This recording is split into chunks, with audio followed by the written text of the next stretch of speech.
El marxismo ha sido probablemente la corriente intelectual que más ha contribuido a la interpretación contemporánea del conflicto social. Se dice en esta teoría que la historia de todas las sociedades habidas hasta hoy ha sido la historia de la lucha de clases. En el marxismo tradicional se establece que hay dos tipos de tensiones sociales. La primera es la actitud de las clases antagónicas, donde los grupos dirigentes son esencialmente siempre conservadores y se oponen fuertemente a la innovación, así logran mantenerse como la clase social dominante. La segunda tensión social es de tipo socioeconómico y se da entre las fuerzas productivas, por lo que se hace referencia a la división social del trabajo y a la repartición de la riqueza.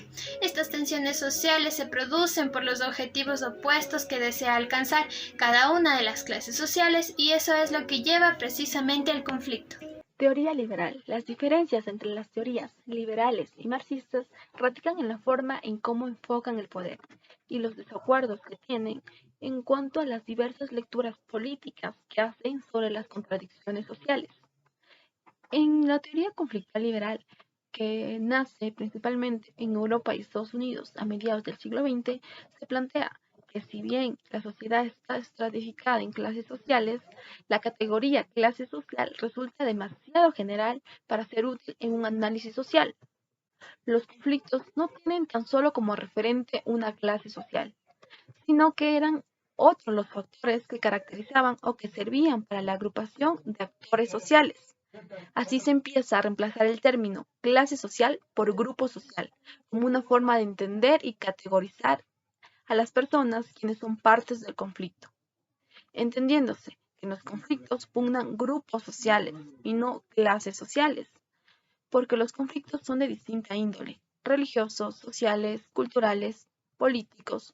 Por ejemplo, luchas entre partidos políticos con una misma ideología liberal. Los dos pueden pertenecer a una misma clase social, aun así se encuentran en disputa.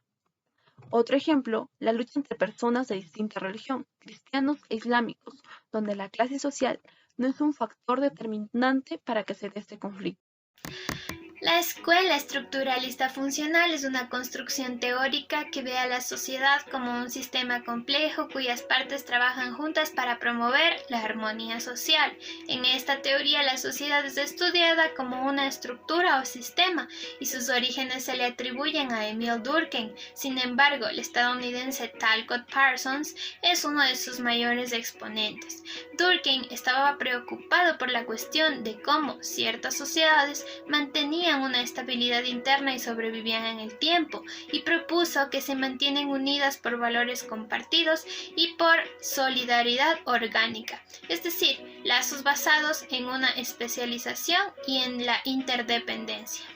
Posteriormente, Parsons desarrolló la idea de los roles en las colectividades y estableció que estos eran la razón para que la sociedad funcione sin problemas, ya que al complementarse mutuamente ayudan al cumplimiento y satisfacción de las necesidades sociales. Es importante señalar que en esta teoría nunca se habló de una sociedad donde no hubiera conflicto o existiera una especie de equilibrio perfecto, ya que el sistema de valores culturales de una sociedad nunca era estático. De hecho, las sociedades más dinámicas tenían generalmente a tener más tensiones internas, como por ejemplo Estados Unidos y la India, y estas tensiones fueron una fuente de su fuerza, y no lo contrario. Teoría del conflicto 1952-1960. Esta nace como una alternativa a la escuela estructuralista funcional.